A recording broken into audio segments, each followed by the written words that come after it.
Listen up, Gotham. This is Batman. Tune into the Bat Fan Addict podcast with Sammy Warm Hands. And if you don't, I'll be coming for you. Hey everybody, it's the Dark Knight of Rap, Sammy Warm Hands, and this is the Bat Fan Addict podcast.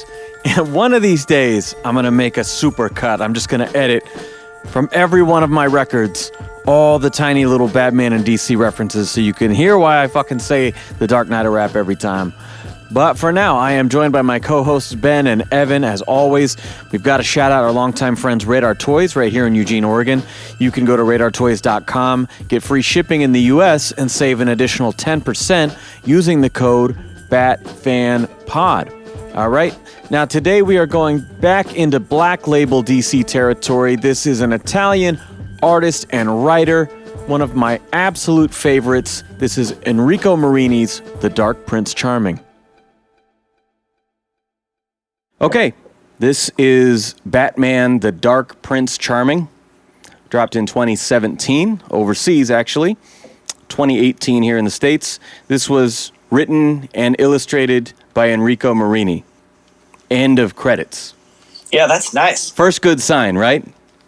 If the credits list is so short, do you have to go into like editor, publisher, paper maker, artist relations? Yeah, anything?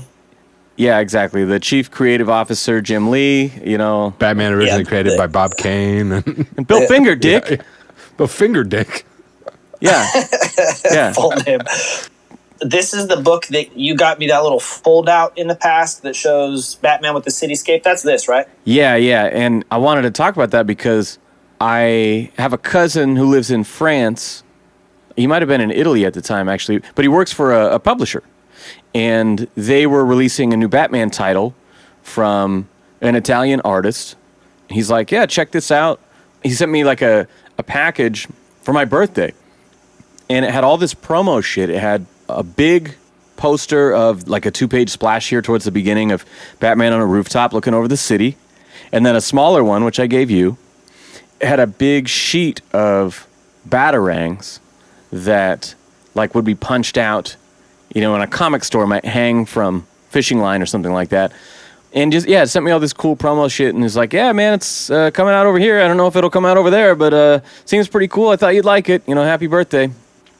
And very strangely, I talked to my cousin Chris maybe once a year, and he just emailed me today saying like, hey, check out this Batman article I thought was interesting. By the way, I'm coming to town. I'm like, that's random. Also, is that your one means of human interaction with other people is Batman-related things? It's a commonality. In the case of you guys, yes. And your cousin Chris. And you're right, yeah. Anyway, that was very nice of him. I thought it looked great. I saw that it dropped over there. And I kept waiting for them to announce it here, and it took a while. And so I really had quite a bit of anticipation when it finally dropped. I got the hardcover first edition, very excited about it. And it was so beyond my expectations. Like, it was... I'm sorry that you guys had to read such a terrible, shitty book this week. I know this was really a chore to get through. No. Well, this is one that you had, before we did the podcast, that you had brought up either when we had been talking about, like, getting back into Batman or reading, like, the Snyder stuff. Of like a really exciting thing that got you back into it, or just like not got you back into it, but revitalized your interest in these kind of one-off things. Blew me away, because I was again looking forward to it, and when I finally picked it up, I couldn't believe how much I loved it on every level. This has been on my list since before we started recording episodes for the show. I don't know why it took so long to get to it, but I'm glad we did. What were your guys' initial thoughts? That's the best combo when you get hyped up for whatever reasons, and then because you create this potential in your head. You just get some promo stuff from your cousin overseas. You don't really have any reason to expect like anything of it, but you'll build up something regardless, and you imagine it to be something, and then to have it delivered that's always the best case scenario. Yeah, and that's like my worry with the Suicide Squad coming out this week is like, everyone's like, it's the best reviews, and oh my God, it's the best DC movie, and oh man, it's so good. Yeah, when that one fucker spoiled that everyone dies in it. Thanks a lot. I haven't seen the movie. I'm just saying, before it came out, that's what they're promoting. Don't get too attached. That's what they're going to do. They're going to live up to the name. That's the mission statement. I have to go home. I'm always best to avoid all the hype and stuff. If I generate my own hype, then that's cool. But if it comes from other people shoving their hype down my throat, then I don't like that. Yeah, you prefer other things being shoved in there. Yeah, I only put my own hype in my There throat. we go. Another not 1-star other people's review. hype. God, low-hanging fruit. Hey, I cut a really good joke from last episode because it was too filthy, so I'm Well, trying my best. Say it again and leave it in this time. That's a good laugh, but a bridge too far. Damn. Ben, what were your initial thoughts here? Well, I don't remember because I read it after you recommended it to me Oh, a year ago or 2 years ago. But like my initial thoughts this time, because I didn't quite remember how I felt about it other than I liked it. It's gorgeous. It looks so good. I'll say right off the bat, I'm not super into the visual redesign of the Joker. So that put me a little negative at first. But the visual redesign of Batman is stunning. And Catwoman looks great. I think it's so... I can appreciate that it's not an edgelord Joker. It's more clowny, more like European clown or old-timey clown. I would venture to say this is the best Joker, writing-wise. Yeah, it's very good, very solid. It's just very true to the character. He talks about killing his parents, and it doesn't come across like an angsty teenager who's so fucking hardcore that he's... Well, and what you said about the redesign, at first, it was alarming to me too. I remember that. But it's a real page turner, you know? So I remember like really loving it anyway. And then by the time I get through it, I was like, okay, I really like this Joker. And when Joaquin's Joker came out, I thought, ooh, I don't know about this look. And then after a little bit, I was like, well, wait a second. That's the Marini look with the diamonds over the eyes and shit. Like, it's very similar It's to more that. like traditional clown. Yeah, but it's more like a 70s version of that. And I thought that was pretty cool. Once I actually saw the movie, then I was bought into it again. But like if you just see a picture of it, you're like, that's odd. Well, and it seems like something changes because it's 2 issues, 2 books. Yeah. The second book, something changes in the design. I don't know if the hair changes a little bit, and I was more on board. Or maybe he's like disheveled because he's been beat up or something, but it's a little more what I like. Something about the spiky hair is... So this whole book has a kind of almost manga anime style to it. And overall, I actually really like it. But that's the one character where it's too much for me. Maybe it's just the spiky hair. Well, and Harley's a pretty big twist, too, in terms of her visual. I mean, the dress and the kind of, like, upskirt thing going on and, like, her hair with the big fucking... Big pigtails? Yeah. But because that one is so extreme, where like the Joker one rides the line, it still is the Joker. It's more subtle. Or like the Batman one, when I walked in here looking at your big poster of Ben Affleck. Oh, yeah. The face of this Batman, that's what it looks like to me. The body is unique and has a different style, but like this is the only comics Batman I've seen that looks like Ben Affleck. Well, even his Batmobile looks like the BVS Batmobile. Marini's a good guy to follow online because, I mean, he does interact with his fans. He posts a lot of character sketches. You know, I picked up this Batman from him. But yeah, like, he's a good guy to follow on there because he does interact with people. And I remember at one point saying to him, like, man, like, this is a spot on for Affleck. Like, I don't know if that's a direct influence or whatever, but I've said that. I've seen other people say that, and he always likes people's comments. And well, even just in the sense, like, where, as I've said, I think Ben Affleck is the best visual of Bruce Wayne Batman. Yeah. So whether it comes from aping the Ben Affleck look or just like zeroing in on huge white dude with a square jaw who doesn't look like a caveman, who doesn't look like, I don't know, it's just a very refined look. Like, this is a guy who could be James Bond also. This way this Bruce Wayne looks to me, just something about the design of it. Yeah, he's a great Bruce Wayne. While you guys were talking about Harley Quinn's redesign, I was thinking that part of it is that she hasn't been around nearly as long as the Joker has. But if you created a character who had kind of an iconic look, but also had like a rapport of just anything can be this character, where they're consistently changing stuff rather than these like big character redesigns and stuff, because what if you just had a character who was randomly pulling stuff out of the closet and they always looked like themselves, but part of their gig was looking kind of different all the time? Oh, like Catwoman in Earth 1, Volume 3? She got dressed in the dark and she looks different in every single panel. Her entire wardrobe is like Rorschach's mask where it just changes the entire time. But then you have a character like the Joker, who is so iconic. So when you start to mess with stuff, you're like if you put him in blue jeans, you'd be like, no. Now I kind of want to see that. I mean, that's not the Joker. Because you got. You want to see what the Joker who works at an office? Or a Home Depot, or an office at Casual Friday. Okay. What's that? Pop copy or whatever? Yeah. Because fuck them. That's why. Yeah. But yeah, you create these characters that are so, in the way that fans can be about stuff, you create these characters that are so iconic that unless you do a redesign, that really pulls it off. And in that case, you may even still catch flack because people will probably still be like, but that's not, he needs to look the same all the time. But well, I think you hit it in a different way. You hit it on the head with that, because it's, for our age, we talk about like the most iconic Joker is Jack Nicholson and Mark Hamill. That's the look of the Joker that we're used to. And then I think you hit it on the head with, and neither of them have diamonds painted over their eyes. Yeah. Just they both have the same clown design, which is not this design. Yeah. Not so much Batman because you lose a lot of the facial features, but Marini's Bruce Wayne super looks like an anime or a manga character. Oh, yeah. Like the eyes, the chin. I don't know if he's inking over watercolors or if it's just black watercolor for the lines over watercolor washes. I'm not sure how he works, but something about the line weight is different when you're working with a brush, and just his chin and stuff. He looks angular and sleek, and you said refined, and I thought that was really good. He looks like a billionaire when he's supposed to look like a billionaire. Dude looks like big and clean and cut the whole time. Looks like he played a lot of lacrosse in college or something, right? But he also takes care of his skin, and he's got like he looks like he moisturizes. Yeah, he only shaves after a certain number of days to always have the perfect 5 o'clock shadow. He hangs upside down, and he makes sure to take care of his skin. Yes, he bends over and speaks from his rear.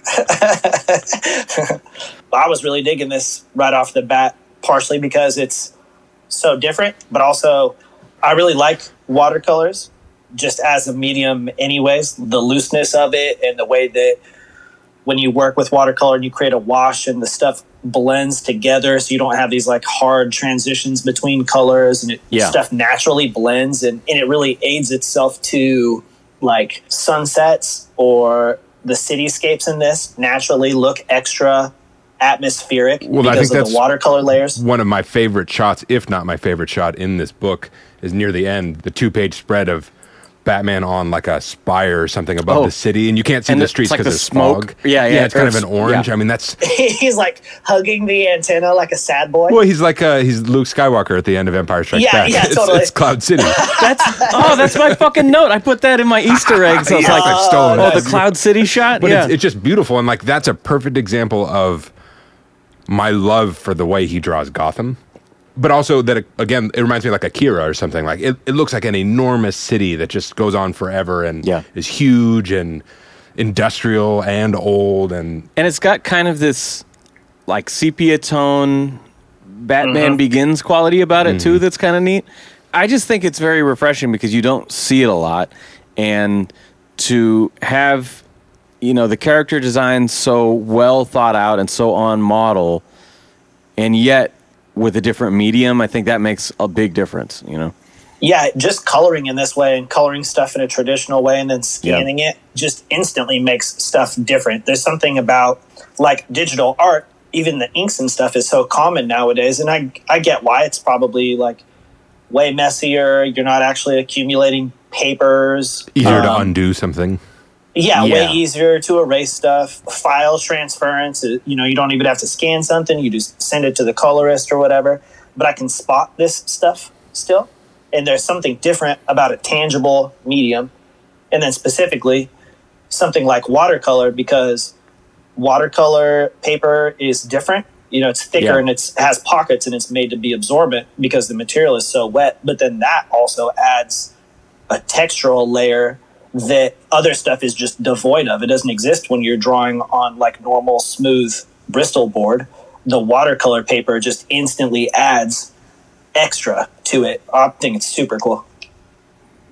Well, let's get into the story. It opens with a kidnapped kid in some kind of basement cellar or whatever, calling for help, and the person who responds to the call is the Joker holding an open straight razor. And one thing you notice right away is it's like 2 pages here, 2 pages there. We're like cutting back and forth. Things are moving quickly. It's paced very briskly. Alfred finds a package on the porch and delivers it to Bruce. He sees the purple and green wrapping and thinks, so he is alive. And he knows. Then we see Joker and all of his clown-masked goons in a car chase. And the dialogue in this scene, first impression, was like, oh, this is a perfect Joker. Like, it's spot on. When there's a loud siren from the cop car behind him, and he turns to one of his guys with the Gatling gun and says, will you turn off that annoying sound? You know, it's like, sure thing, boss. You know. This is what Tommy Lee Jones was going for. Oh, Two-Face. no. This is the vibe he was aiming for. He literally kicks his driver out of the moving van and says, feel free to smoke outside. This is like your favorite Joker because he hates drugs. Straight edge all the way. Yeah, that's nice. That's nice. I've never been one for the hardline straight edge. You know, he's murdering people for it. I'm not really about that because it sure. contradicts the pacifism thing. But Drugs are bad. Murder is awesome. yeah. His like nonchalance with killing people is pretty funny to me in this because, and it's not grotesque. It's not whatever. It's not like torturous, but he just it's not three tosses, Jokers. You know what it he is? just- he- It's what? Bob Gunn. Yeah, You know? totally. He just No like thought. disregard for human life. Like everybody is expendable. I'll just get more goons. It's funny to me actually. Yeah. He shoots at Catwoman on the motorcycle. He says, "Stop twerking so I can hit you." I'm like, what is he? What? Now, this was originally written in Italian or French? Yeah, I believe he's an Italian artist. I was wondering about the translation because the dialogue is so fucking good. And when I got the commission from him, you know, obviously we're dialoguing in English, but I'm curious, you know, like what was that line to anyone who originally? read the original, how different they are because the dialogue is so fucking good. Well, even in this early scene, this is the beginning of, to me, and Akira, again, is the one I keep coming back to, of like, Akira, because you don't know what it is. You've never seen it. I've heard the name. It's like one of Should the most probably watch it. seminal and influential anime. Okay. It came out in the 80s, and it like, I'm sure all these artists are influenced by it. Western animation was influenced by it. But so the way this city looks, so the city looks like modern or even old, but all the vehicles are very futuristic looking. Not like deeply futuristic, but their angles are all not the way cars look now. Yeah. Like the Joker's design with the shoulder pads and the jacket, just the way everything looks reminds me immediately of 80s neo-futurism, like with a Japanese spin on it. And I can't not see like you could have a gang of clowns that just like look like they wandered out of this circus, and I wouldn't think of Akira. They would just look like clowns. But if they're on motorcycles, driving cars, acting like a street gang, and it's called like the Joker gang in Akira. Yeah. That's funny because when I saw that, I immediately thought Batman Returns. I thought the first scene of The Dark Knight, Ben's favorite part, you know, with the masks and the heist and all that. So there's definitely precedent in both, I guess. But so when I'm saying all this stuff, to me, it's 100% a plus. It doesn't feel like you ripped it off. Yeah, it just it's feels not. like an homage or just an influence coming out. Yeah. And Yeah, right if here, you're gonna- this early is when we start to see the big spread of Gotham City. You know, this car chase is going on. Batman is on some fucking rooftop, observes it, and dives into action as Catwoman is tailing Joker on a motorcycle. You guys talked about this panel later on, but this one right here where Batman first shows up is one of my favorite cityscapes. It's like a 4-panel page, and Batman is swooping in, and you're just kind of seeing, you know, he draws the city as if it's being shot with a fisheye lens. Yeah, the And perspective is so cool. Yeah, it's great. Like, it's super cool as is. Like, I'm not going to draw this flat. I'm going to distort this whole thing. But it also made me think of, like, the Arkham games, because when you would, like, initiate your glider after jumping off something, the screen would kind of do a thing where it's, like, in and out or something. As you dive bomb and then come out of the dive bomb. Exactly. It changes, like, the way that the shot is framed, and it made me think of the games as well. And I think it's important to mention the prestige format here because I'm sure you read yours on digital, Ev, but what does that mean? This is a huge book. Oh, okay, and cool.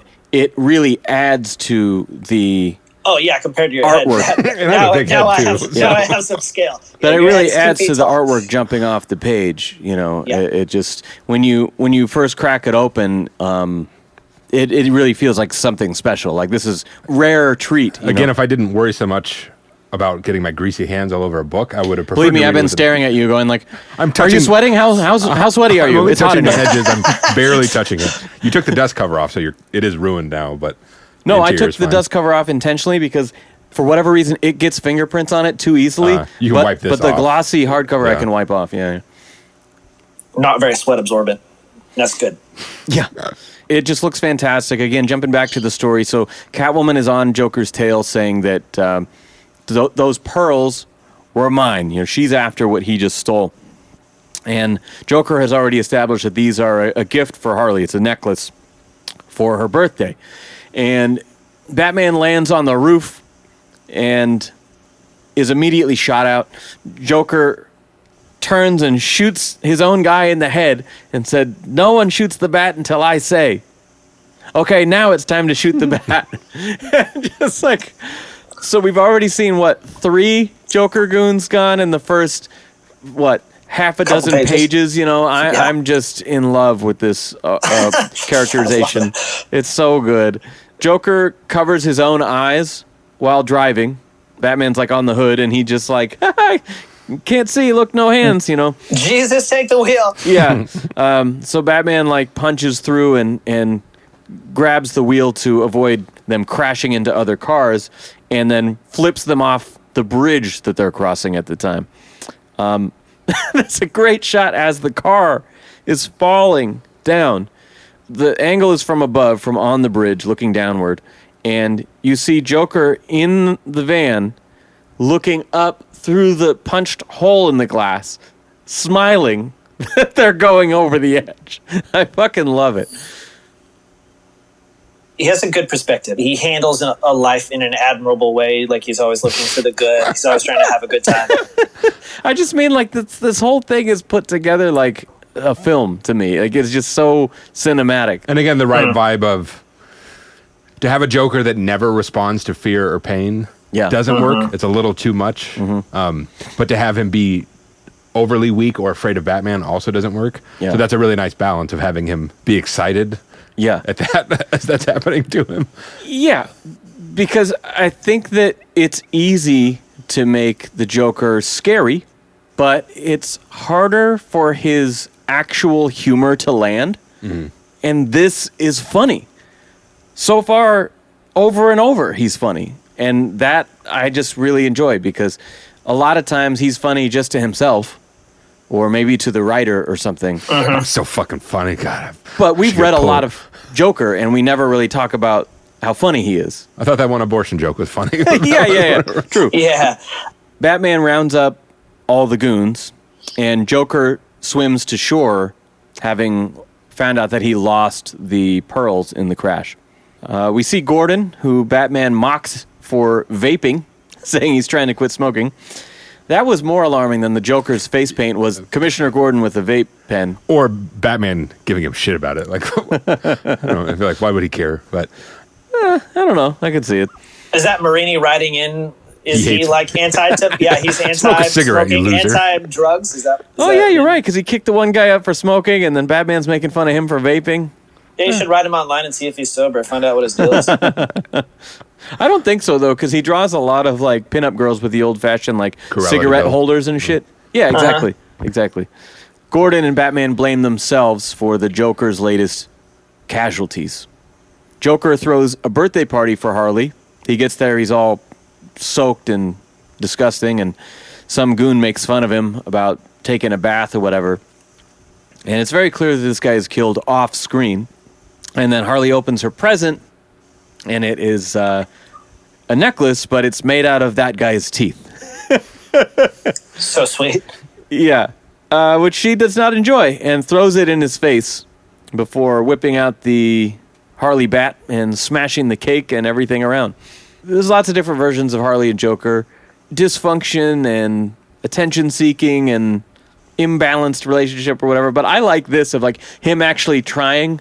Most of the time it's the opposite. It's Yes. her wanting his attention and him not caring about her at all. Yes. It's a little more like a real relationship. Yeah. Because that's the way women are, is what I'm saying. But Yeah, because ladies are hard to please despite your best intentions. Quote me on that. but she's fucking Harley and smashes everything in sight, you know, so like whereas he kills everyone for the slightest thing, she's like, thanks for this birthday party, you fucking asshole, you know. I like this scene because it's the introduction of the best character in this whole book. Archie. The clown. Yeah. He needs his own series. Yeah. This goon in the green suit and the Tommy gun made me think of you, Sam. Me? Yeah, What was with it? your green spandex suit. Oh, you're right. Yeah. He's got this weird kind of like gimp thing going on though. Like, What do you mean weird? Oh, sorry. Didn't realize that's what you were into. Oh, you No, know, the King last time I Sammy. went to your house though, you were dressed like that, huh? Ben wears a lot of latex. I don't know if you guys know this. I'm not denying anything. So Yeah, it's particularly hot today, so not for this recording. So Harley storms out of the party, and Joker in turn takes a Tommy gun, mows down his entire crew. He kills everyone in the room, and then points it to this little fat clown, Archie, pulls the trigger and is out of bullets. And the guy's like, please, just do it. I dare you. I hate this fucking shit. He's like, why don't you clean up this shit, and I'll see you later, you know. keeps calling him by the wrong name, and he's like, "That's not Yeah, my name." wrong name every Yeah, time. they start the running not gag, Ahmed. which I wrote these down starting here. He calls him Pee-wee, and then later all of these: half pint, small fry, shrimp, bonsai, tiny, pygmy, who knows, possibly more. But And he's always like, "Again, I must remind you, my name is Archie." You keep saying the wrong thing. But hey, he's sort of got like a Stephen Root in Office Space quality of like, I'm gonna burn the building down. You know, they move my desk one more. If they steal my stapler. To me, it was more like the sad clown, the archetype of a sad clown of just like completely unfazed, more like Eeyore, just like boss. I don't know. Eeyore is not Maybe not slow like suicidal. that. Eeyore is totally suicidal. Come on, that's the. I think he is. They just couldn't put that in Winnie the Pooh. Thanks for noticing. I guess I won't kill myself today. He's just passive aggressive. That's what he is. If there's a hill I'm gonna die on, it's that Eeyore is suicidal. Yeah, I think that Eeyore is constantly waiting for death to take him. He's too cowardly though, so he just. He's what's her name, Mrs. Soprano. Oh, I wish the Lord would take me. Yes, that's 100% accurate, Oh, and that's how I God. read this character as Soprano Mom. Yes, totally. Yeah. It's fine. All right. So Harley calls Joker back into the other room, seeing a $50 million blue cat diamond, is what they call it, necklace on TV. It's going to auction. Joker is instantly not impressed by this, changes the channel, seeing that Bruce Wayne has a paternity suit against him. And he says, I think I just figured out how to get you your present. And he says, half pint, round up the guys. Like, boss, there are no guys. They're all fucking dead. Okay, we'll find some new guys. Here we pursue the paternity thing a little bit. We see Mariah Shelley arriving at Wayne Manor. And Alfred lets her in. Bruce comes down the stairs. He's like, hey, you mentioned on TV that we know each other pretty fucking well. I have no idea who you are. Kind of my only real issue with the book is this story. I don't know how I feel about it. It's not bad, but it's so weird to me for Bruce Wayne to have had a kid and not taken care of it, or not have known and not taken care of it, or when the situation shows up to not immediately take care of it. And I mean, he kind of does as this story goes on a little further, but he seems so dismissive of it for a guy who's so obsessed and tortured over doing the right thing, and like his relationship with his parents and the children. And I could see this being more like there's a paternity suit and it's fake. It's all a trick or something like that. But the way it seems to play out in this book is that like it is his kid, and it lands weirdly. Ev, I'm not sure if Ben finished the book. I finished the book, and maybe we'll get to that at the end. We'll get there. No, because I explicitly, once we got to the end, I went back to like see if I missed some kind of hint or something that played things differently. But we'll leave it at that. I won't spoil it like you spoiled the new Suicide Squad movie. I didn't. I swear it's in the marketing. Oh my God. Fuck. Watch a trailer. Did you know King Shark is CGI? I'm only like, Didn't want to You ruin can't- that for you. Has climate change affected the ocean so much that we can't find good shark actors anymore? Yeah, there's no Will Smith either. oh. It's truly Well, now I sad. know King Shark's in it, so that's another spoiler. But What in the world? I thought that it creates the drama, it creates the conflict. That part specifically, for him to be so dismissive, seemed a little out of character for me. Like, not that couldn't potentially happen, but him being super hammered at like a dive bar and sleeping with a bartender seems sort of funny. But then to not have any idea about it, for that lady not to hit him up sooner, and then for him to be... I always picture Batman to be like kind of a dick, but more of... He's just very curt with people. Kurt Russell. Yeah, he gets real Snake Plissken-y to the peeps. But he just seems like a legit asshole to me when he's talking to this lady. Like, at least explore it. Or, yeah, well, because but there's always elements of Bruce Wayne being like that, like the character of Bruce Wayne outwardly being sort of dismissive. But it seems to me that even once she goes, he is like, what's this bullshit? Like, Yeah, I think that what we're seeing here, you come into Bruce Wayne's home after accusing him of a bunch of shit on TV, and you're going to get the real dude. This is not a 20-year-old Batman. This is a guy he's who's... like 80 or 90. yeah. He's like, spoiler alert, Cap in Endgame. Wait, what happened to Captain America in Endgame? Have you seen when Johnny Knoxville put on all the old person makeup? Oh, It's like that. I'm just excited they made Captain America movies. It's cool. I didn't know. Yeah, they got to sell pajama pants to guys like me. This is a guy who is not new to having people come after his money. She went about this by ambushing him at his home, not through legal means or anything, but at his doorstep with the kid going, "This is your daughter, Alina." And he's like, "What the fuck?" Yeah, he calls her out on that. Of man. like, why are you saying this in front of your daughter? Yeah, does this seem really appropriate? Girl's got a little Batman stuffed animal, and then she asks for $10 million, and he just fucking walks out of the room. It's just a weirdly kicked off plot point. I think it's managed well throughout the story. So Mariah leaves. Bruce goes back up to his bedroom where Selena is waiting in lingerie and wants that bat dick something awful because she throws a vase at his head when he turns her down and says he has to go to work. he's like, I'm not feeling it anymore. Right, and I'm not in the mood. I thought that was a very entertaining scene until now what you joked about earlier with Harley smashing shit and going like, because that's how women are. And now I'm seeing the second scene and I'm going, wait a second. He's, I mean, not to be racist, but he is European. I mean, that's the way they look at women. There's no way ever. what? I want to get as few stars as possible. Oh my consistently. I want to offend. I I wanted to tag him in this, you know. He reacted when I said we were going to review it. No, I think that this is actually him just drawing inspiration from Frank Miller. And, yeah, Frank Miller, she would have been a call girl. We would have called her to her house. yeah, you know, Catwoman.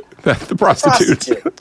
I mean, the first one about Harley Quinn was a joke. Yeah. And then I love this Catwoman. I mean, that's just like it's perfect great. of their relationship where like she gets away with shit that no one else would. Yes. Because that's the kind of woman he likes. And I don't know, I love And it. Alfred's like, you know, that was a Ming vase or whatever, right? And he's like holding the doors shut while he's talking to Bruce in the hallway. She's like, you open this fucking door, Alfred. And Bruce chastises him about something. He's like, are you lecturing me? Or he says something like that when he's giving Bruce shit about her.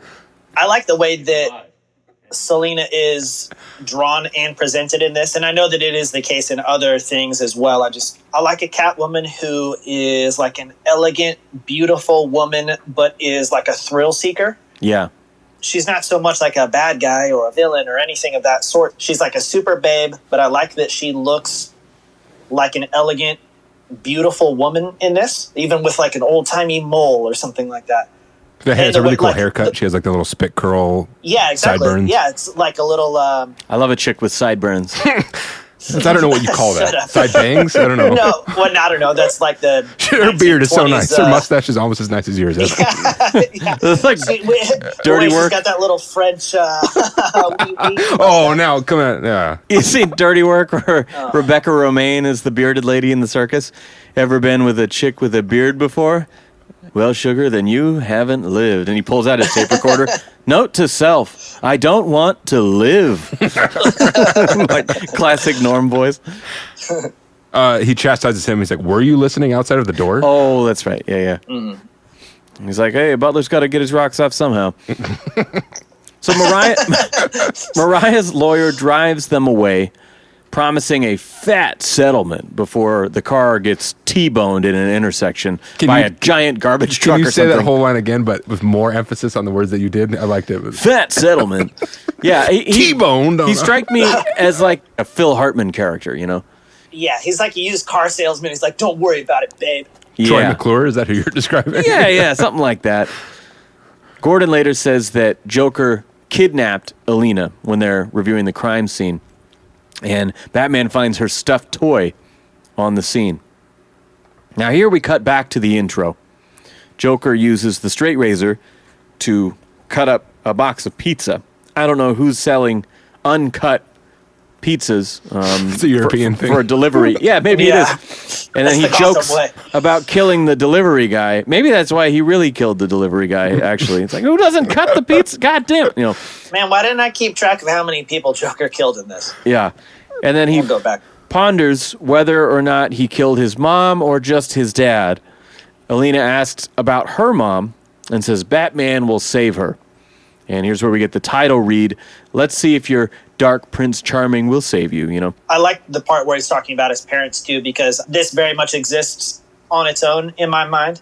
But in that moment, I couldn't help but think of the Joker that we know that is, like, very confused about his own history and his own reality and stuff. And, you know, he's willy-nilly killing people all over the place. So maybe I killed him, maybe I didn't kill him, I don't know. But the fact that his story is always changing and whatever. And in that moment, like, oh yeah, cool. This is the Joker that I know. He just looks a little different. Well, and the reveal of it I like because he's not saying that to intimidate her. I mean, if somebody like it's a candid moment. Yeah. And if somebody he's actually just told you thinking out loud. Yeah, if they told you that they killed their parents, you would be like, oh, what the fuck is with this person? But that's not his goal. You're like, wow, I didn't want to sit next to this guy on the bus. Yeah, yes, exactly. It's a long train ride, and there's empty seats everywhere. Why are you here? Why? I knew I shouldn't have sat in the window seat. Can't get out. But just that, like, that's what I appreciate, because a lamer Joker or all-star Joker would say that in, like, a fucking hardcore way to scare whoever he was talking to, and that's not what it is. Like he was bragging. Yeah. And I also want to say that when you were talking about not keeping track of his kills, but I think that goes back to...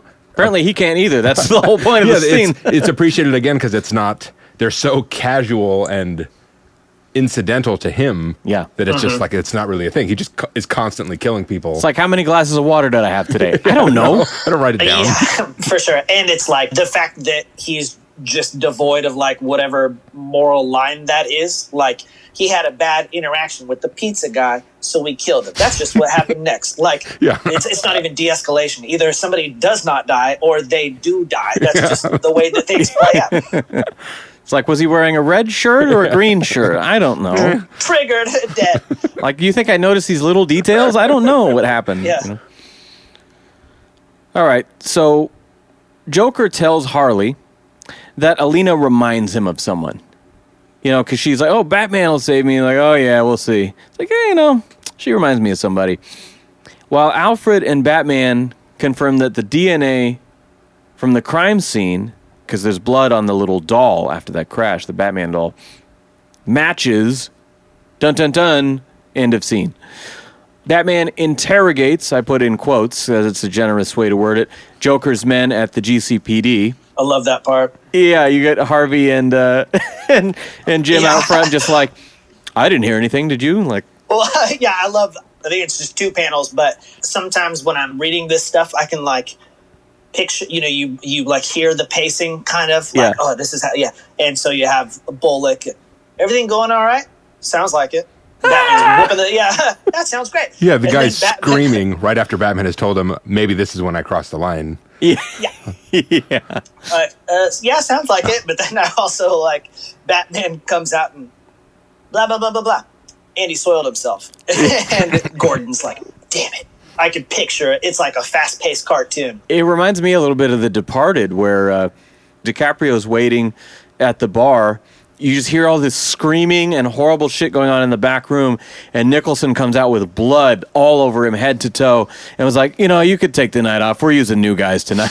And he's just like, okay, like little intimidation tactic. If you're a fan of Joker Nicholson version, please watch The Departed. Oh my God, it's I want wonderful.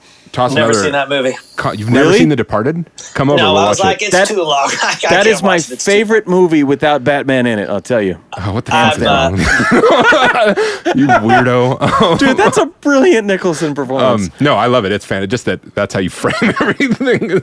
Because I can't say it's my favorite movie because we know it's Batman The 89. top like 5 are all Batman movies. Batman versus Superman, Justice League, the gray version. The other I want to compliment in these pages we're talking about.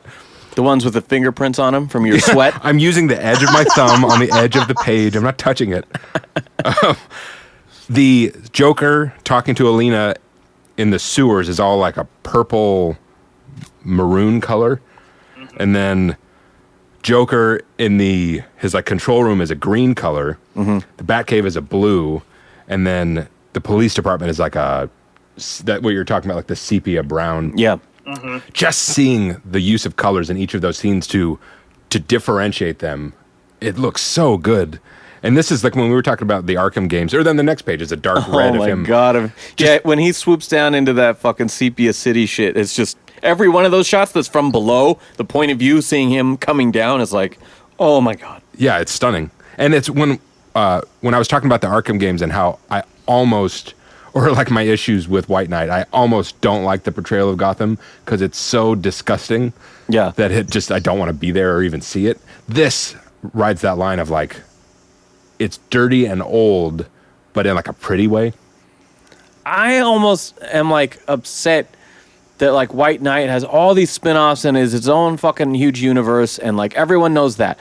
Fucking Batman Damned sold 1 million copies or whatever, 3 Jokers, all these other huge Black Label titles, and nobody knows what this book is, and it's, to me, the best one.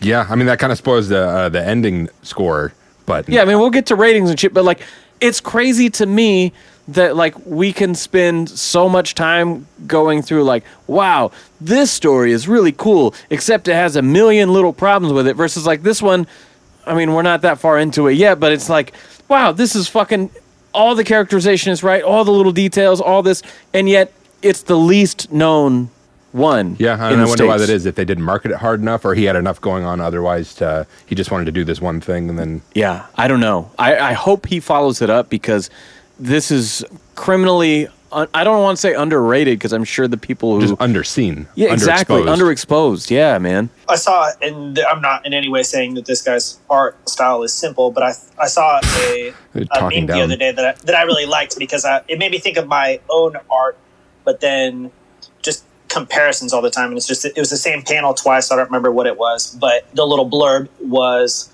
artist with detailed style looking at simple art styles, and then the other one was the opposite, as if they both envy each other for doing something that they can't do. Like a person with a really simple style just can't bring themselves to do all those details, and then a person with a really detailed style can almost never take away that. Yeah, they don't know how to express their thing without all the details. Less. I couldn't do less. It's like a virtuoso musician who I look up to because I can't play like that.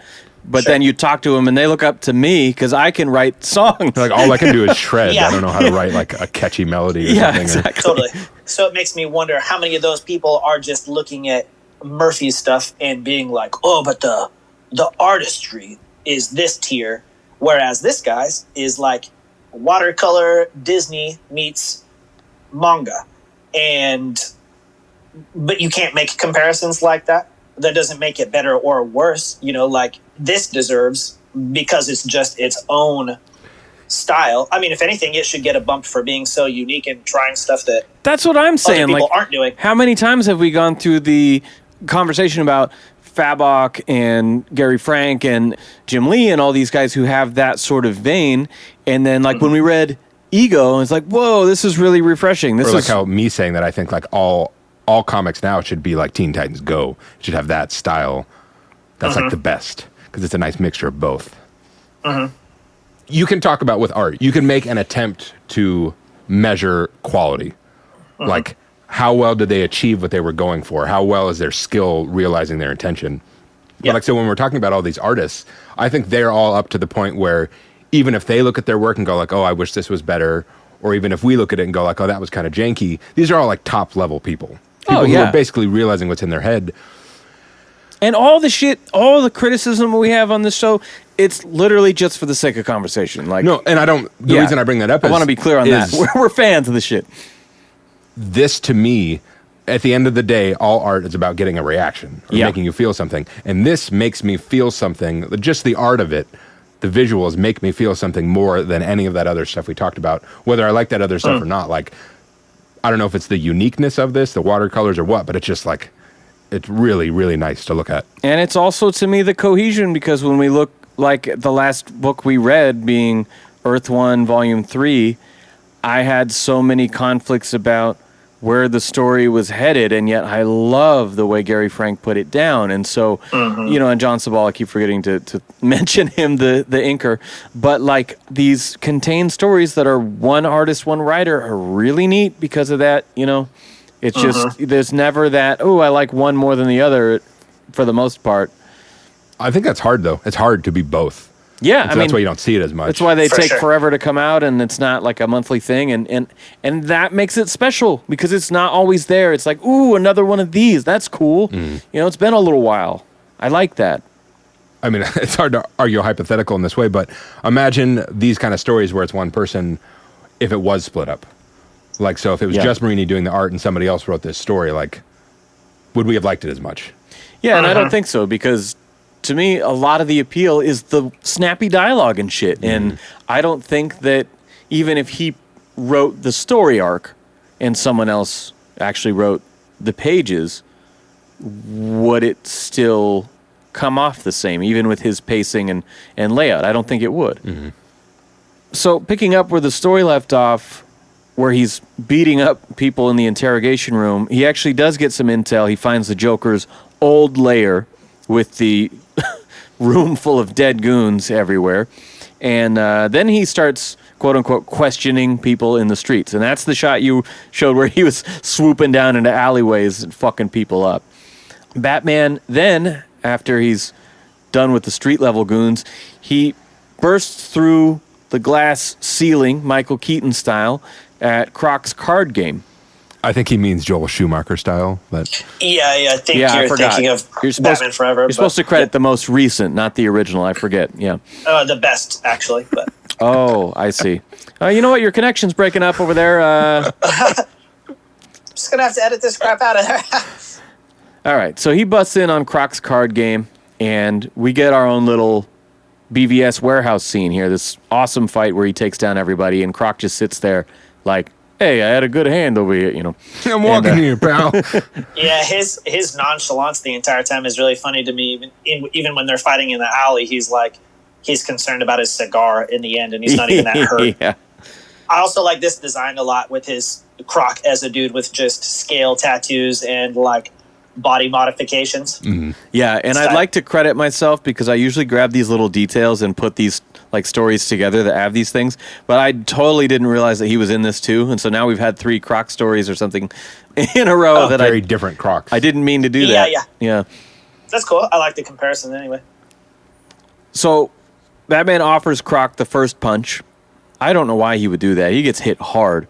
But then he takes him down expediently. He said, each of my blows would kill an ordinary man, but he's no ordinary man, you know. And that's like, any other time he'd had the edge over me, but not today. Not today. Not today, Satan. I noted that as well. I thought it was stupid. Like, a punch strong enough to kill a person is like unheard of. That seems Well, yeah, but he's impossible. like a fucking 350-pound mutant man. That's what he means. Like, if I did this to one of his goons, they'd be dead. You know, he could punch Bane differently than he can. Also, I kill punch a people with henchman. punches all the time. It's very possible. Okay, what punch are you punching a person with that kills them? Right in the jaw, and it Yep. torques the head so far over that it breaks the neck. Okay, all right. Totally buy that. Or the upward nose into the brain thing. I mean, there's things you could do. Okay. Yeah, so I don't hard in the think- heart that the heart explodes in the body. Okay. Or like, all You right. don't do any of this stuff? Yeah, I Never buy seen all any of these this? explanations. Haven't you seen Dumb and Dumber where he punches through the guy's chest and rips out his heart, you know? You're talking Puts it in the Kali doggy Ma? bag? Indiana Kali Jones? Ma? Yeah, yeah. So you're telling me that is a parody? That scene is a parody? Yes. Holy shit. It's I had no not. idea. It's just a martial arts thing, you idiot. Guess what? I don't care. As long as you Moving accept on. that we're right and you're wrong and you suck. Yeah, I did not If know it- Dumb and that. Dumber your favorite non-Batman movie? Or how does that? If it showed up in UHF, it is a parody. Can Yes. you tell me your Sure. favorite non-Batman food? Man, you are one pathetic loser. All right, so Croc, after the fight, basically says, hey, I was just fucking around. I don't know where the Joker is. I love being punched by you. Where's my cigar? So he lets him destroy his whole place, beat up all of his guys, even fuck him up, and is like, hey, I don't know. I was just fucking with you. I got nothing better to do. I'm sorry, Bruce. Buddies? So then we see the Cloud City homage where Batman's clinging to some kind of antenna looking down amongst the smoggy streets. It'd be a great painting to have on your wall. Yeah. Well, I mean, the other one, the first cityscape, I do have. Actually, I need to put it up again. 'cause But I I'm running out of explicitly wall like space. this one because you can't see the ground. Yeah. So just Yeah. it looks, the sun is in the distance. So not only does it remind me of Akira, it reminds me of like Fist of the North Star. Of like, Yeah. Oh, yeah. Oh, yeah. Yeah. you know, right, Sam? Yeah. You're always- you can't, you won't Fist of shut the up North about Star. Fist of the North Star. I know, man. I Fist say of it the as North an Star is abbreviation. It's like F of. Wait, what? Okay, well then take that anyways, because Sam, that it's like nightmare Batman stuff. It's a metropolitan city, but it's covered in sand. How can I contextualize this in Snyderverse? Yeah, exactly. Okay, desert cityscape. There you go. Joker's there. Batman says the F word. Fucking kill you, you fucking freak. Do you get it now? All right. After this, we get a close-up of Joker doing his makeup in the vanity mirror, just like Todd Phillips' first scene of Joker. And on his little mirror, there's a Post-it note that says, to-do list, get the diamond, kill the Batman, order sushi. And that's the end of book one. I'm quite satisfied. I only bought it as the thing that had both. You know, it was the deluxe thing. So I could imagine, though. I remember when I was talking about Three Jokers came out, and I read the first issue. It's like, what the fuck is this? What's going on? Yeah. You know, and with this, it's already so satisfying. It's like, all right, cool. What do they got next? I guess I could see it both ways because I'm not someone who ever buys issues of things. Yeah. So I would only ever consume this as one whole thing. It wouldn't be disappointing, but it would be a little weird to like read that and then have to wait a month for just one more. Yeah. It feels like a thing that should only ever be consumed as one thing at once. I know people love to collect the issues as they drop and the individual variant covers and all that shit, and that's super cool. It's neat to have separate things. Yeah, I think that's cool. But for me, it's like I prefer the HBO content, but I prefer the Netflix model of delivery. You know, like drop it all at once. Fucking when an HBO show drops, I'm going to wait 6 weeks before I start it because I want to watch them in a row. I Yeah. don't want to fucking wait and then go, now what happened last week? I don't fucking know. I lived my life in between those days. You You know. try to forget your life. Yeah, exactly. And I do like that because I can't say that I thought much about it when it happened, but we talk about how people relying on those storytelling things to make sure you tune into the next time because this cliffhanger of an ending, and at least this one doesn't do that. It's just kind of neither here nor there to me. It just is what it is, but it doesn't bring it down to me. Yeah. All right, so from here we open book 2 with Bruce and Mariah 9 years ago at the bar. I do find it slightly uncharacteristic that Bruce walks in, worse for wear, as Alfred would say, orders a drink, and they're doing some flirting here, and he's seeking out a lady friend without it being part of the Bruce Wayne disguise. I do find that unique. Yeah, I like it. It's human. Yeah. It feels real to me. Especially if this is early on in his being Batman career. He's like... Yeah, almost a decade ago, for sure. A guy who's that into violence is also into sex. Come on. Fucking weirdo. In year one, you have him really trying to be a part of the streets. Yeah. I could picture him in that kind of setting. This is like whatever slum town he's in, and he's walking around with this leather jacket and getting hammered with the common folk. When we cut to present day, Batman takes out an entire motorcycle gang of apparently former Joker goons, or at least led by a former Joker hench called Jester Kid. Not a fan of that name. Gives the Sin City face grinding move into the pavement from his moving bat cycle, which that was glorious. But the guy didn't know anything. So here's just him badly hurting a whole bunch of people for no reason. Dead ends. But it's still a joy to watch. Yeah, what a pleasure. Next we get what I believe is a Mad Love homage, where Joker is playing the piano. And this is more the traditional Joker Harley that we talked about. He's playing the piano, and Harley's calling to him, interrupting him. Like, hey, come in here. And she's fully nude with a sushi spread on her that Archie is, like, laying across her. And he, like, storms out because she's making fun of whatever the composer's name was. See, I love that joke, but also it makes me wonder if it was exactly the same in the original language. Because it's... could you stop that Beethoven? He's like, it's Rachmaninoff. Beethoven is what she calls it. Yeah, and then she says, okay, well, you can play your beef stroganoff later. Yeah. Was that in Italian or French? Or Yeah, maybe that was a different punchline for sure. Archie offers some of the sushi to Alina, because obviously Joker didn't eat it. Super nice. And then in front of this child, or rather to this child, laments his many unsuccessful suicide attempts. And she uses this opportunity to run away. Bruce then visits Mariah in the hospital and foots the bill to do anything needed to save her. The press, as he's walking out, blames Bruce for the timing of all this. Hey, isn't this rather convenient right after the fucking lawsuit? You son of a bitch. What are you rich guys doing, huh? Just taking them out, you know. And then Joker's watching from a distance doing a little singing in the rain.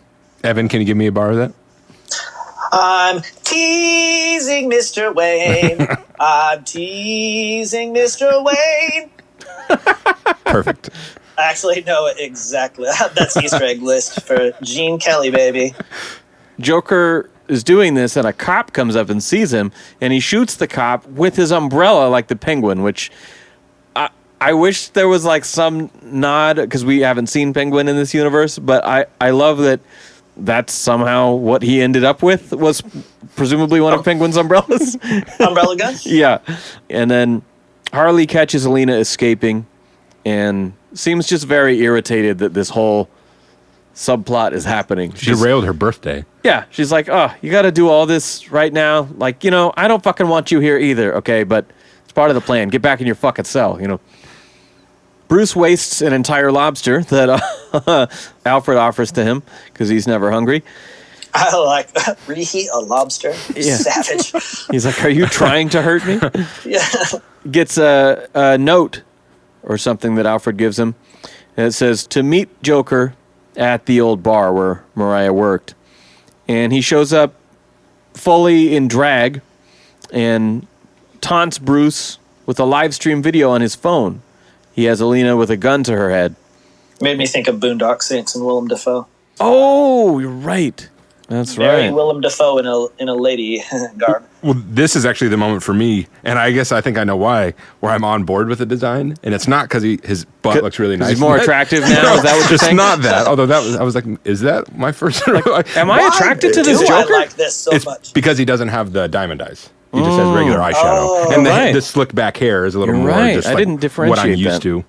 And maybe that's what all it is I'm just like, you need to give me what I'm used to. I can't handle change. It's funny. This Joker as a full woman, this is more what I'm used to. I appreciate this. Thanks. More dresses, less makeup. As long as it's just from the neck up. The then, face is what yeah. I... For this, Bruce is showing not the Bruce Wayne persona, but his true self, and chokes Joker in front of everyone there. He's like, I recognize this choke. Yeah. This is familiar. Yeah, he's like, oh, you remind me of a friend. And basically blackmails him for the Blue Cat diamond. Say, okay, well, hey, you want this girl to live, you want her back, then you were going to go to that auction and buy me that fucking diamond, which there's no mention of why he doesn't steal it. He seemed bored by the idea when Harley pitched it, but I wish there was just a little something of like, you know, it would be way more fun than like a typical heist.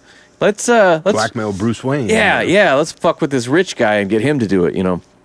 Then he makes Bruce drink a sedative so he can't walk out of there and follow him. And I love that after he takes it, he's like, or maybe I lied. Maybe it's a deadly poison.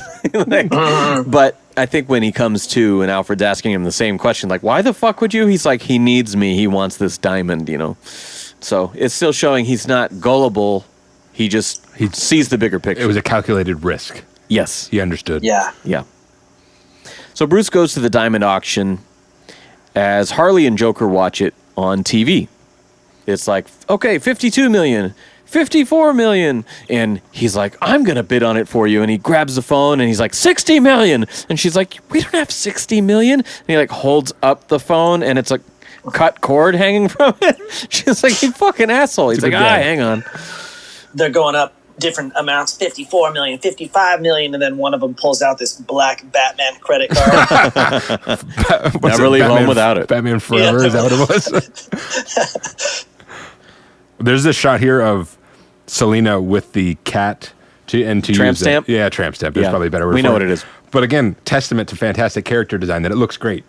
It fits her whole vibe. It's not the Joker back tattoo. No. It's the Selina back tattoo. It's tasteful. It's stylish. Doesn't she have kind of the old-timey hat with the little veil? Yeah. Yeah, it's actually not unlike the Dark Knight Rises big old hat she wears when she's disguised trying to flee. Selina distracts Bruce very effectively with this plunging backless dress. I mean, it's everything but butt crack on the back. And he gets outbid because he's spacing out, checking her out. And then the lights go out. She steals the diamond. Joker is fucking pissed and throwing shit at the TV and whatever. And we get just a stunning rooftop scene with Batcat stuff that I just absolutely love. I mean, this is like Long Halloween, Hush. This is classic. When again, that first shot would be a fantastic, like, 36 by 24 print to have on your wall. Of her just hopping across the rooftop from a distance. Again, the scale of the city is so well done. Yeah. And just the little silhouettes. Yeah. This is just one of the most beautiful sequences in the whole book. I mean, of her just flipping around on the rooftop. I love her suit design.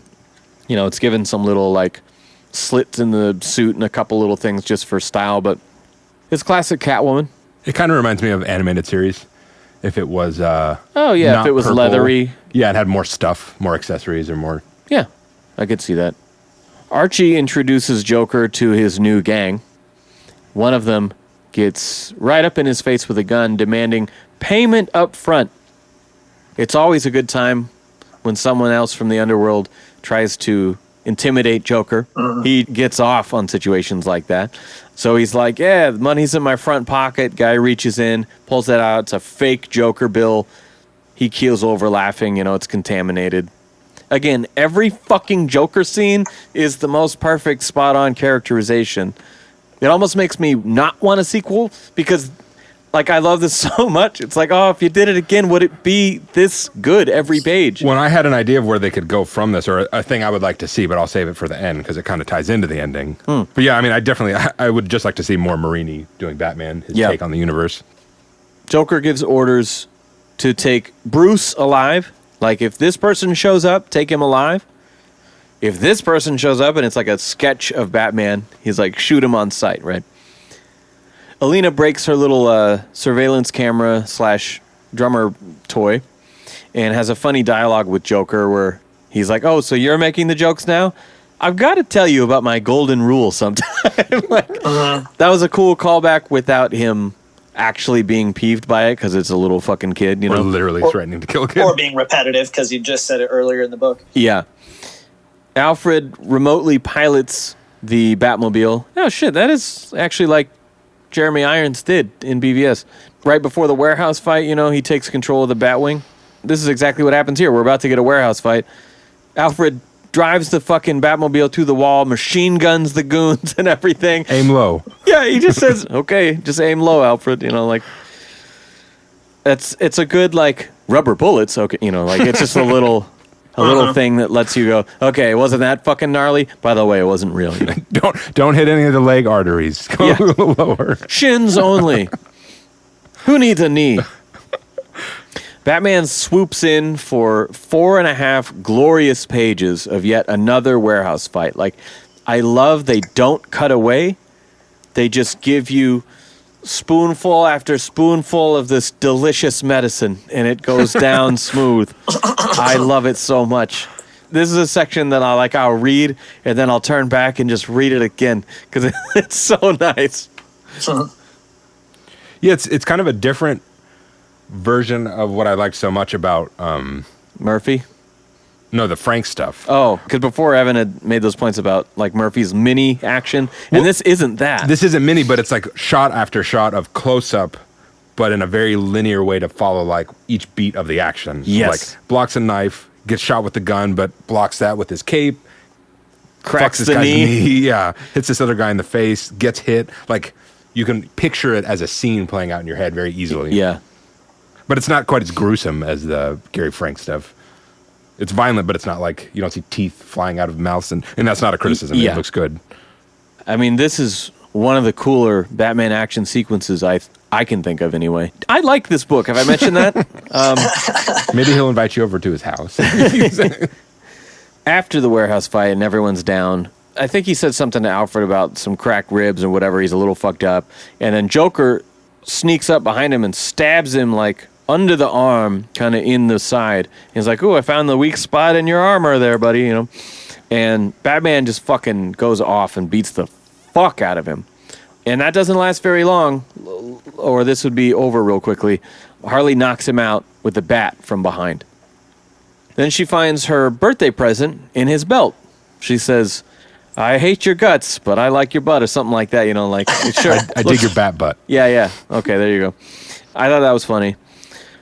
Harley intervenes as Joker's got the gun on Alina, saying, "We agreed no kids." And he's like, "Okay, we did, but did we agree not to kill each other? Because that was a fucking show, Yeah.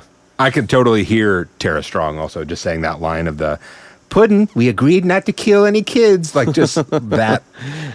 Can we agree that you don't do that again? How about that? That's not one of my strong suits, but I mean... Yeah. That was pretty good. Can one of you do it? You can do the Batman impressions. Okay. But save the women for somebody else. yeah. Don't put me in a box. I have great range. I'm a versatile artist. I don't know about that one. Okay, yeah, so Joker says, "All right, fine. Well, but did we agree not to kill each other? I'm getting tired of your shit." And Catwoman pounces on Harley to steal the necklace, also knocking her out of harm's way. I don't know how much that was intentional or if she just saw the opportunity and did it. But there's two funny replies now when Joker pulls a gun on someone. Earlier, Archie said, "Okay, go ahead, but let me tell you this first before I forget," right? And then when he's got the gun drawn on Harley, she says, "If you pull that trigger, it's over," right? No shit. If you shoot me in the head, I will leave you so fast. Yeah, we will not be in a relationship. Yeah. Alina pokes Joker with his own toxin. That's something she fished out of his pocket. I love it because it was like the hand prick thing that you would strap onto your palm. Mm-hmm. I love that. Apparently, he also keeps a safety antidote in his pocket, which that seems more like a Batman thing to do, but I like it. I'll allow it. She takes that. His eyes get real wide, what the fuck did you just do? And she throws it out the window. Joker immediately dives after it, jumps out the window. Well, and that's kind of what I was talking about before with, he is afraid of that for whatever reason. Maybe just because that screws up his plan. That's when somebody had a gun in his face earlier, he didn't seem to give a shit, and he thought it was funny, and he had a way out. But this does frighten him or worry him. You had it right when it's, affecting his plan. He's like, "Oh, fucking, but the bat's in the room. We got, it's all happening. God damn it. This is how I die. This is pointless. This is what I want. Not you fucking little, I just like their interaction. He's like, what the fuck? And looks down at her, and she's like, I poked you with your stuff. And he's like, shit. And then back to, where's my antidote? I got your antidote. Son of a bitch. She's like, this? She just seems like a really smart little kid, just an awesome little pickpocket thief. But I like how fast-paced their little interaction is there. And Catwoman runs out with the diamond because she knows that Batman's going to stay there to recover Alina, rescue her. We get the classic Batman looking out the window. Joker has gone into the water, and he goes, he's gone. Like there's just no way to follow him or see what he's doing out there. I'm not going to look into that whatsoever. Aquaman will get him. I think it's funny, like, every time the Joker attacks, like, oh, shit, like, he's back, like, we got to find him, right? But, like, anytime he gets away, they're like, well, that's too bad. We're not going to scour the city now. That's a really good example of you need me, you like this game that we're playing thing. They haul him out the window, not pursuing him in the water action. He's like, whoa. Yeah. You do want him to live. That's true. Okay, so Bruce takes Alina later to visit her mom in the hospital. He returns her Batman doll, which he has repaired. He then says that he will take care of her until Mariah recovers, which is definitely not legally how that would work, but it's nice for the story. He's rich. Yeah, I can buy the paperwork to make this legit. Gordon arrests everyone except for Joker, Harley, and Archie, who all got away. Main character syndrome, How did Archie get away? I guess maybe he just slept away and no one noticed. He went away with Harley is what happened. And we're back at Wayne Manor. We see Bruce receiving the box. And it says, kiss my little princess for me. And we get so he is alive. And he knows. Alina asks for a Batman bedtime story, which he obliges. And then we cut to 9 years ago. Back at the bar. Mariah's working. And Joker walks in, dressed to the nines. She's like, hey, asshole, we're closed. Turns to see who it is as he leans forward and goes, how about one for the road, And that's how we end. That reminds me of, like, Tite Kubo, Bleach style. Like, I had fun drawing these characters, but I really wish I could have done a full fashion show with them. So I'll just do it here. He needs a fedora and a Joker scarf. It was another time, It was 9 years ago. Yeah, it was 9 years ago. It was the swanky early 90s. He's not Sammy Warm Hands. He doesn't wear the same thing every day since he was 14. She's like, will you A real person would evolve. I want to see Marini's take on Sammy Warm Hands. I want to see how he would reimagine your character. Yeah, let's see that redesign. I picture her being like, read me a bedtime story. And he's like, did I ever tell you the one about when my parents were brutally murdered? I didn't have any bedtime stories. I don't know what I think about every night. Alfred taught me to fight. So, in the warehouse, Joker's like, if Batman shows up, bless. So he doesn't know that they're the same guy. Maybe he does, and that's like him saying, this is how I want to play this game. Yeah, and I think it's intentionally ambiguous is my guess. But yeah, I've asked myself the same question, like at what point do we know that he's connected those dots, and we really don't.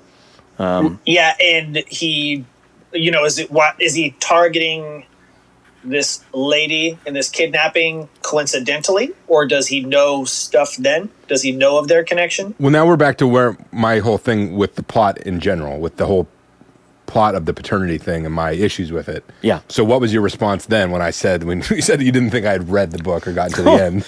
Okay, so there's a couple things. First of all, Alina is introduced to Bruce in his house for the first time, and he notices the doll, and she thinks he's looking at the defect by her eye that's just like the Joker's makeup. He's like, oh, no, I was looking at your doll. And they're like, oh, okay, good. 'Cause she gets bullied at school over this thing on her face. So that's indication number one. What does that indicate? Of what they're saying with this last page, that this is Joker's daughter. And Joker compliments her on the same mark later. Exactly. He brings it up later, and also in between there, he's talking to Harley like, oh, this feisty little kid, reminds me of somebody. And they never say what he's implying with this. You're supposed to think maybe Bruce Wayne, but really he means himself. Yeah, in the beginning, you're thinking, oh, yeah, like that definitely sounds like Bruce, Batman, oh, maybe he does know, right? But at least in rereading, I don't remember my initial reaction was, oh, yeah, okay, there's another sign that that's his own kid, and he knows this. Well, and at the end there, when he says, I'm just kidding, I wouldn't kill you, something about the way it's written does come across very genuine of like, he wasn't going to kill her. He wasn't going to shoot her. That was just fucking with Batman. Exactly. Also, her costume design of the bright green, but then with these striped leggings and striped arm things, that's a very like Joker, clowny, Harley Quinn kind of look. Yeah. But when I got to the end, I went back to the car scene because I wanted to see her doll. So the doll has no blood on it in the car scene. After that, it has blood. Well, they were violently crashed. I mean, what did you... But my whole thing is when they say... So we found the blood when Alfred is analyzing the blood. And he's like, you're not going to like this. I mean, I guess they don't explicitly say it, but I took that to be, it's your DNA, which is why everything after that, there's no question in his mind that this is his kid, because now they know there's a DNA match.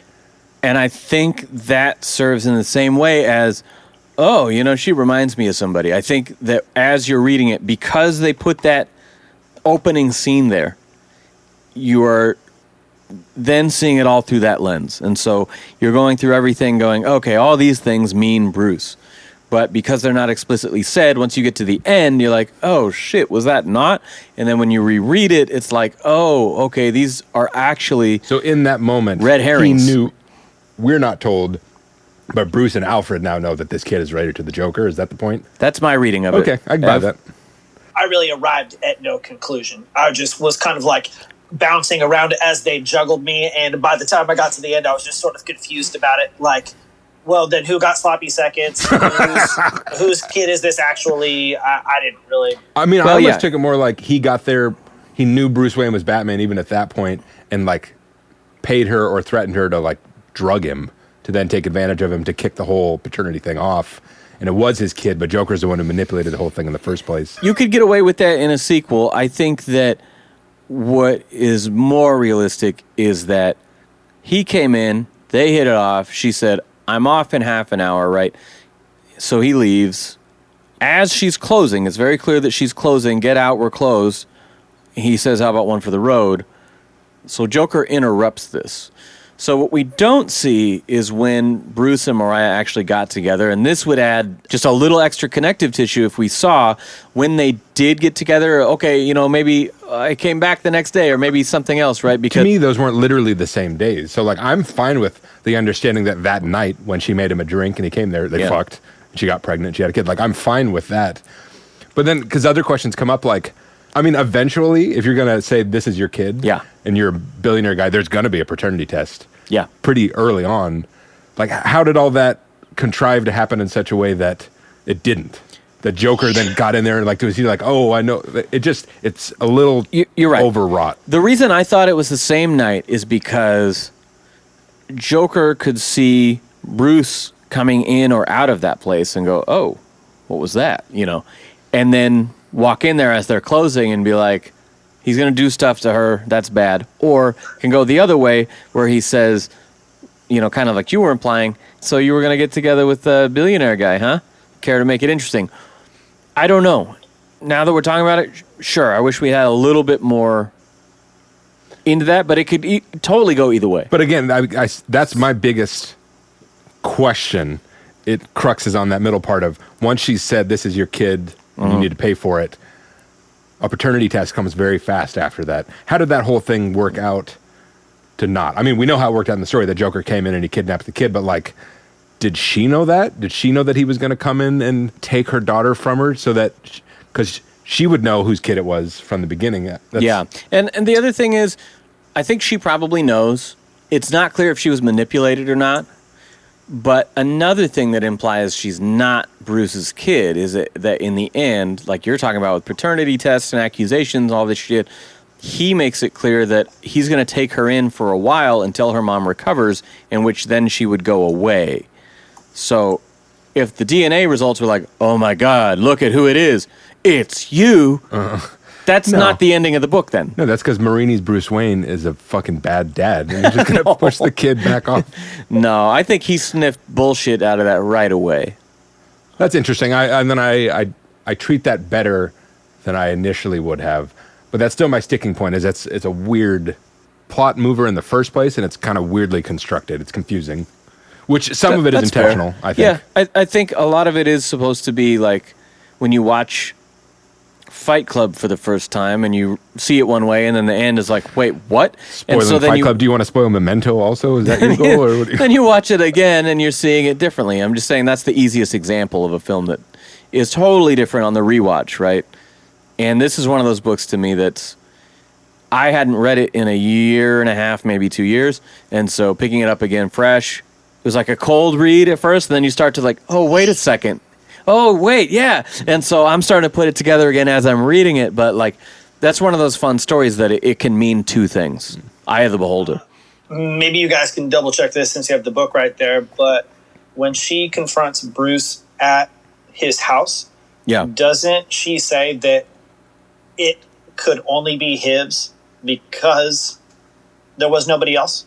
You know, if it is Joker's kid, then is she lying? Is she confused? Yeah, because you would know if you had two partners and they both had unprotected sex with you and they both did their deed on the inside. That Joker swoops in, knocks her into the hospital, and steals the kid is a convenient way to not have to answer any of these questions.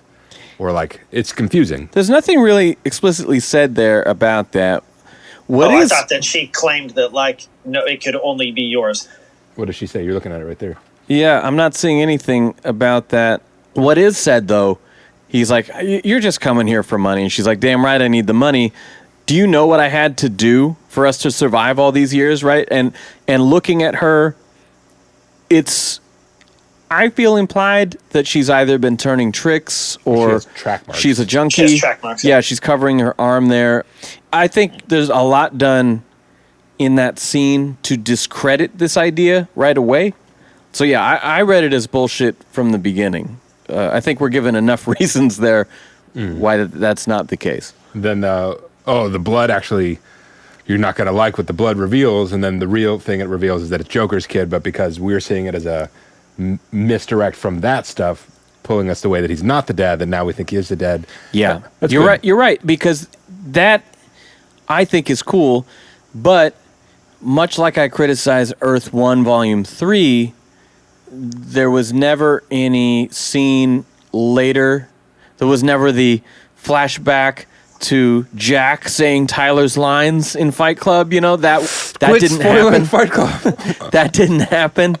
And so we just kind of have to guess. And so this has a little bit of that, but to a much lesser extent. I think it's cool they don't hand it to you because it does have that sort of Todd Phillips, well, it's fun to debate later. There's still something cool about just creating something that creates conversation and can have no end. Yeah. I like that, actually. Any Easter eggs from you guys? I have a bunch of Easter eggs. Batmobile, not the Batmobile, but the Bat bike. The Batmobile has been used in other stories before, and I've seen the Batmobile in movies. Batman's a character that has been in things, and Batman. I think Easter like egg. Adam West, right? yeah. Gotham City. We got to see Gotham City. Yeah, again. I've definitely heard that name before. It's got a car. The Bat bike has a face, which I loved. Not only did the Bat bike have a face, the treads of the Bat bike have the bat ears also, which is really nice, very special. Ooh. Does Catwoman's bike have a little, it's got kitty cat fangs? It looks like, from profile, it looks like a tiger or like a cat. Yeah, I think it's got kitty fangs. You're right. Yeah, the Batcycle has tire tread with, it's like the top of his cowl, sort of, the bat ears and the head. But it's got the beautiful thing I love where the front of it has the eyes. The lights, Yeah, that's cool. You're right, it's cool. Actually, yeah, it looks like his actual fucking cowl. It doesn't just look like a face. It looks like him. Yeah. That's rad. Like Bruce Wayne's bald face. Yeah. Secret identity, no more. Batman first shows up. Joker says, just entered Bat Country, like Fear and Loathing in Las Vegas. Caught here in a fiery blaze. Sorry. Catwoman near Avenged the end. Sevenfold, I got it. Okay. She's about to skedaddle from the warehouse, and she says, but the roof is getting too hot for this cat. Like cat on a hot tin roof. Oh, yeah. But in that same sentence, there's a typo, because that two should have two O's and not a single O. I noticed that too. Oh, shit. Oh, balls. Fucking this American English translation sucks. Yeah. God, can't speak dang two it. languages good, right? This auction house is called Bernie's, and the auction happens on a Saturday. That's a weekend. Weekend at Bernie's. Wow. Nice. That's a leap, but okay. I'm for it. It's not intentional, but all these military goons in these assorted Joker masks remind me of this game called Army of Two. It was like super militant and gun based, but you were like redesigning these ski masks a lot of times, and they were all Clown faces and happy faces. yeah, right, clown facey. I got some. Mr. Warmans? Warmans, yeah. I said the clown masks, really, they reminded me of the first scene of The Dark Knight. We talked about that. Hey, the boss. You're never going to see who the boss is, man. You don't see... I'm guessing he told me to told you to take me... Oh, fuck it. You want a kiss? Robert Kane Memorial Bridge. Batman digs his gauntlet into the side of the van to anchor himself to it in the beginning, right? Just like the beginning of The Dark Knight. Another little one is that Batman steals back the necklace from Catwoman, which I don't know why she thought the safest place to put it was just around her neck and then fight Batman, but Just how she rolls. She's crazy. he snatched it off of her, dives off the roof, and she says, bastard, which is just one word, but it's the same word that she used when she fell off the roof and Batman returns and landed in the gravel truck. Kitty litter truck. Exactly. I know you're very adamant that was a kitty litter truck, which I'm equally adamant does not exist. Gotham is a huge city. There's enough kitty litter to need a truck just for kitty litter. Okay, pros. I will go first. My list is very short. It just says everything. We could move on from there. Yeah, I just special notice for the colors, the watercolor specifically. Yeah. The palette that he chose and then the textural effect of the watercolor, those two things together, that's a big part of what makes this so unique and so just so beautiful. As true as that is, and as much as I agree with, I fucking love this artwork. It's one of my favorite books visually. I don't want to undercut how much I love the dialogue, because I think it's easy to look at Marini and go, oh yeah, I mean, it looks great. But most writer, artist, one-man projects cannot do this level of execution on both. Yeah. As much as I've talked about how I like the cohesion, this writing is fantastic. And for any minute gripes we had with the story threads at the very, very end, but the dialogue, man, it's just a fun fucking read. As much as it is engrossing and visually stunning. It's brisk, too. It never drags. The pacing, yeah. It really, yeah. There's no fucking army of man-bats in the middle. Well, there's no... Because when we were talking... Where'd this come from? When I was talking about being confused, it brought me back to like Long Halloween or Dark Victory, where I do think that's part of the point of the book, is you're supposed to be confused the whole time, because it's the mystery of it. But sometimes it's too confusing or too drawn out. Yeah. This was never that. I remember Ev saying, like, yeah, at a certain point I just accepted I'm not supposed to know what's happening until they tell me. Yeah. Yeah, it all will be revealed unto me, I hope. This isn't a con in any way, but... Okay, well, then... It's pro, I guess. Look, I'm not racist, no, it's but... just, shut up. It's just a thought. I can't hear normal Joker voice on this Joker when I read this stuff. Huh. So you're not getting the Hamill version of this? No, and I don't know what it is, but it doesn't... so many inceptions of the Joker seem like... Don't get me wrong, this guy's a maniac, but he always is, like, more maniacal and all this stuff. Or he's an older guy, or maybe he smoked cigarettes at some point or something like that. But this dude's whole energy is like that of a younger, spunkier person to me. And I just can't hear... I tried, and I just can't hear a standard Joker voice on this character. And they do a good job of keeping him light and fun and funny, like I mentioned, but in demonstrating with his actions that he's still that big of a threat. The cool thing about this is we're not like reveling in the suffering he causes other people and seeing I was all really the disappointed. I wanted to distorted revel in some suffering. faces and, all the nasty grimaces and corpses and shit. Like, we're seeing this demonstrated by him taking out his own goons, who, as an audience member, we have a certain acceptance for bad guys taking out other bad guys, know? And so we see how bad he is, but he's delivered in a more jovial way. Cartoony way, almost.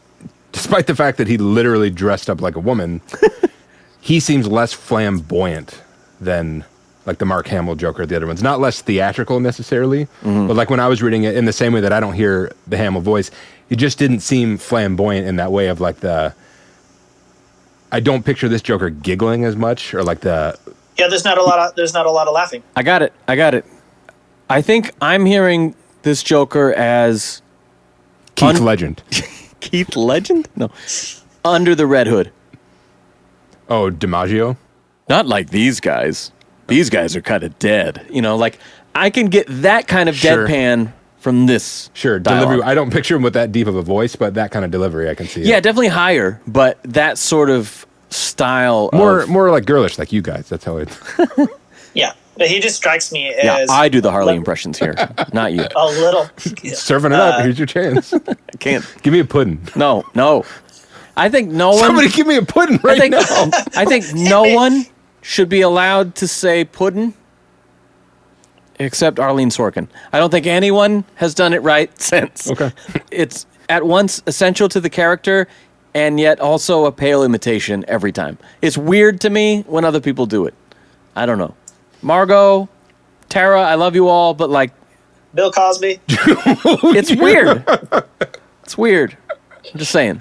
Another thing that I think is really tight, and it's just related to the fact that he's using the watercolors, but when you see Bruce, he bounces back and forth as to whether he's like clean shaven or has this 5 o'clock shadow thing going on. Yeah. Marini doesn't draw in hairs, not like his details. Mm-hmm. It's just a little gray wash with the watercolor. There's no textural anything to his face. It's just as smooth, but it's the smallest stubble. It's like a shadow. Yeah, just like this awesome little gray wash on his chin. It looks way cool. Like Homer Simpson, is that what you're saying? Yeah.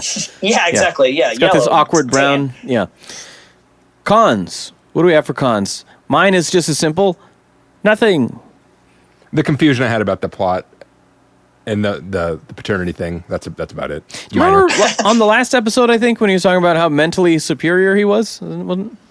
You are so simple that you don't see these complications because you just you're very surface level. Yeah. Borderline deficient, I would say.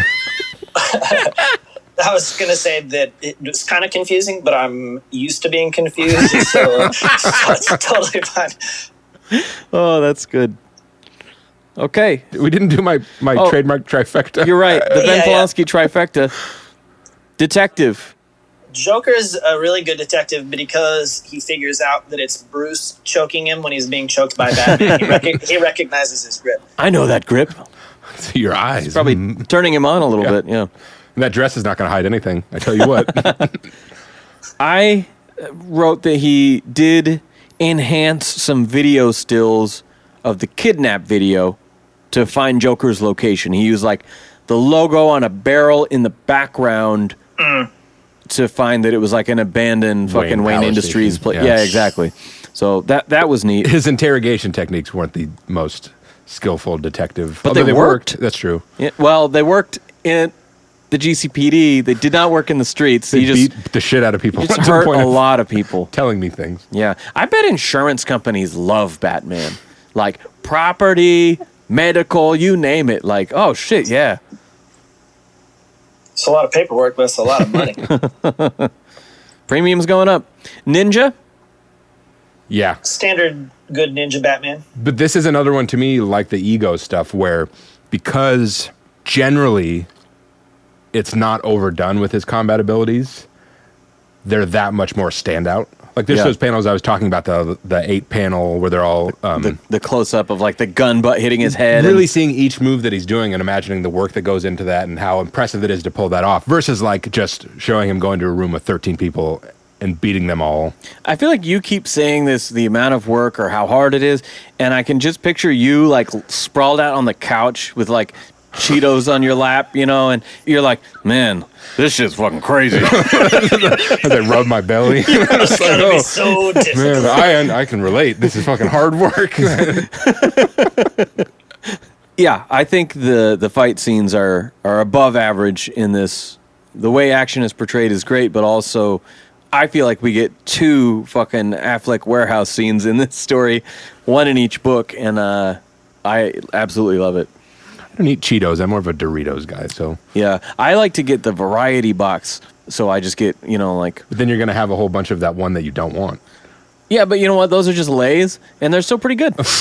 I'd never pick them out, but like, so I started getting those packages, and I was like, oh, yeah, these are actually better than I thought. Yeah. When you run out of the other ones, yeah. Yeah. I love regular potato chips. Yeah, they're great. Sun chips, when you get the sun Oh, chips. sun those chips the are ones great. Ugh, disgusting. Oh, the Harvest Cheddar? Fuck yeah. Shout out to our sponsor, Sodium. I thought you were going to say Subway. You never see them anywhere else. Gross. Trauma. No, not much.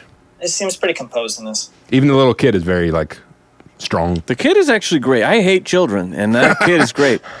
I'll tell you what, for a fictional child character, I like this one a little. This is more of a Joker story for sure, but I think that his instinct, because you talked about like just rejecting this kid out of hand, but I saw his motivation to defend her. Like if you hear crazy things in the news or whatever about kids, you feel very strongly about that, you know, because they should be protected. And so he has that instinct, even though he's not like claiming responsibility for her in other ways. I like it too because, I mean, I think Batman would do that for any kid, but there is something neat about it where if it is the case where he's discovered that that's Joker's kid. He could be like, whatever. But I think Well, anytime... he wouldn't do that, but just that... I think anytime he sees a kid in peril, he is seeing himself. As Damian Wayne would say. Oh, isn't that your specialty? Yeah. I think he's seeing an opportunity to save himself in some way. Mm. That's how I read him swooping in and, you know, saving the day in this one. Not like he wouldn't if it wasn't, you know, if it was an 80-year-old lady instead, he would still save her. But like, I feel a little extra stakes when a kid is involved and he knows how that can affect someone's whole life. Well, and that segues into the thing I was kind of hinting at earlier, which I would be interested to see a Marini story and art in the future about her. Because either way, whether she's Bruce Wayne's kid or she's Joker's kid, if you're accepting that at least part of what makes each of them unique characters is something fundamental to them, that what would their kid be like in Gotham, in the world? Like you could just, the story you could tell from that of her becoming a criminal or becoming a vigilante or something. So like, even though they already ran out of names when they came to Batwing, we want to see another... I want to call her the Batmobile. Just be simple about it. We need a 6th Robin. I think that's what it is. Yeah. 4.5 or a 5. The only reason I say 4.5 is because of what I complained about with the story. That's okay. And as we've worked through it, I probably lean closer to a 5. Damn straight. I want a Polanski 5 on this. I want it. I mean, give it to me, baby. I didn't give The Dark Knight a 5, so I don't know. You need to temper your expectations a bit, but I think I would give this a 5. Yeah. Yeah. Oh my God, I am the winner, to quote Norm again. Ev? Yep. 5 is good. I'll go with that. Yeah, 5, no question. Loved it. Love Marini. Love my commission on the wall. They'll invite you to one of those movies one of these days. This is Robin. Thanks for checking out the Bat Fan Addict podcast with Sammy Warm Hands.